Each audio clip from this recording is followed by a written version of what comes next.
All right, guys, let's dive into something that has been on my mind lately. And this is price principle number 36, granting autonomy to others. Now, this one hits close to home for me, and I know it might for you too. It's about giving our loved ones, our partners, our kids the freedom to make their own choices and live the lives on their own terms. And let me tell you, as we all know as parents, it's not easy. So, what is price principle all about?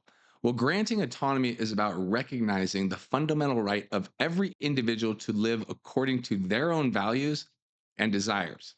It's about understanding that each person is the architect of their own life and that our role is to not control or to dictate, but to support and empower. I'll say that again. It's not to control and dictate, but to support and empower.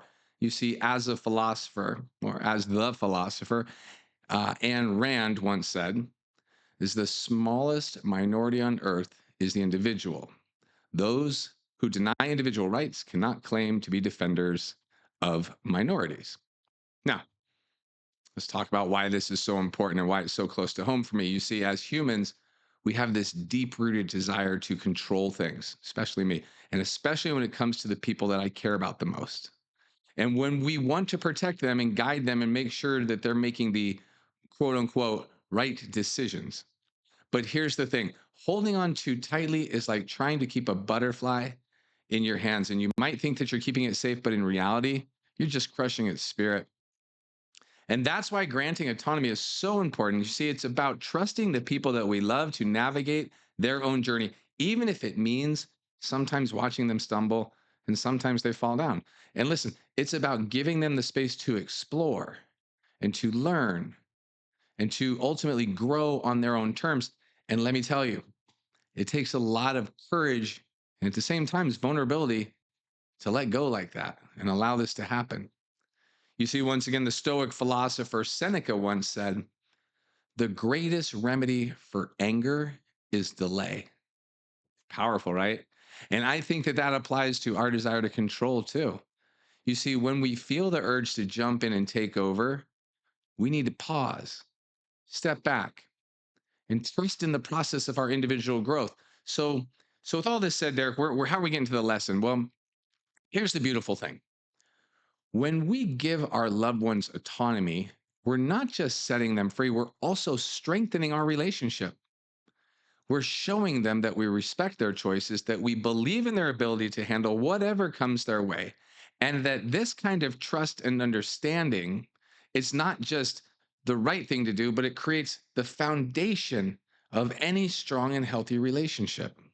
It's like the algorithm of how to do it right. You see, going back to Anne Rand and how she put it, to say, I love you, one must first be able to say, I.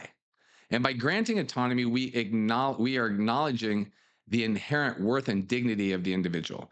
And we're saying, I see you, I value you, and I trust you to live your life on your own terms. Now, I know what you're thinking, but Derek, what if they make mistakes? And what if they get hurt? Well, guess what? You're right. And that's a possibility. But that's also how we learn and grow as protectors, as providers, as parents. We can't shield our loved ones from every possible conceivable challenge or difficulty as much as we might want to. What we can do for them, and what we can do is be there for them. We can offer support, we can offer guidance when they need it, and we can trust in their resilience. Hey, great lesson. Cool. How do I apply this? Well, how do we start applying this principle in our own lives is the first thing you ask. And the answer is it's not about just letting go completely and hoping for the best. It's about having open and honest conversations with our loved ones. It's about listening to their dreams and their aspirations in their own words and finding ways to support them without trying to control the outcome, navigate or steer the conversation, which I am super guilty of. But it's about learning to compromise and find solutions that respect everyone's autonomy. And guys, I'll be the first to admit this isn't easy for me. It takes practice, it takes patience, and it takes a whole lot of self reflection. But I promise you it's worth it. And when we create an environment of mutual respect and trust, where everyone has the freedom to be their authentic selves, That's when our relationships begin to truly take root and thrive.